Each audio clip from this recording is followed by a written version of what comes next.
Sir, ನೀವು ಹುಕ್ಕೇರಿ ತಾಲೂಕಿಗೆ ಅಷ್ಟು ಸೀಮಿತ. ಹುಕ್ಕೇರಿ ಒಂದು ಸಣ್ಣ ಒಂದು ಹೊಸ ವಿನಾದ್ರೆ ಏನಿದೆ ಅಲ್ಲ, ಹುಕ್ಕೇರಿ ತಾಲೂಕು ಅಷ್ಟು ಸೀಮಿತ ಅನ್ನೋ ಮಾತು ಇವತ್ತು ಜಾರಕಿಹೊಳಿ ಅಲ್ಲ. ಇವತ್ತು ಯಾರು ಜಾರಕಿಹೊಳಿ ಹೇಳ್ರಿ, ಇವತ್ತು ಜಿಲ್ಲಾ ಉಸ್ತುವಾರಿ ಮಂತ್ರಿ 2 ತಿಂಗಳ ಒಂದು ತಾಲೂಕಿನಾಗ ಬಿದ್ದಿದ್ರು, ಅದು ಗೊತ್ತಾಗಲಿಲ್ಲ ನನಗೆ.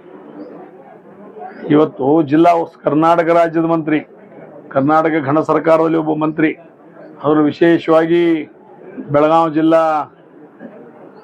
ಜಿಲ್ಲಾ ಉಸ್ತುವಾರಿ ಮಂತ್ರಿ, ಅವರು 2 ತಿಂಗಳಿಂದ ಕೇವಲ ಯಮಕನಮಂಡಲ ಕ್ಷೇತ್ರಕ್ಕೂ ಇಲ್ಲ, ಕೇವಲ ಹುಕ್ಕೇರಿ ಮತಕ್ಷೇತ್ರದಲ್ಲಿ 2 ತಿಂಗಳ ಮನೆಗೆ ಹೋಗುದು, ತಿರುಗಾಡೋದು, ಯಾರ ಮನೆಗೆ ಕರೀಲಿಲ್ಲ ಅನ್ನೋರು ಒತ್ತಾಯಪೂರ್ವಕ ಅವ್ರ ಮನೆಗೆ ಹೋಗಿ ಚಹಾ ಕುಡಿದು ಈ ಕೆಲಸ ಮಾಡಿದಂಥ ಜನರ ಕಡೆಯಿಂದ ನನಗೆ ಉಪದೇಶ ಅಥವಾ ಮಾರ್ಗದರ್ಶನ ನನಗೆ ಅವಶ್ಯಕತೆ ಇಲ್ಲ.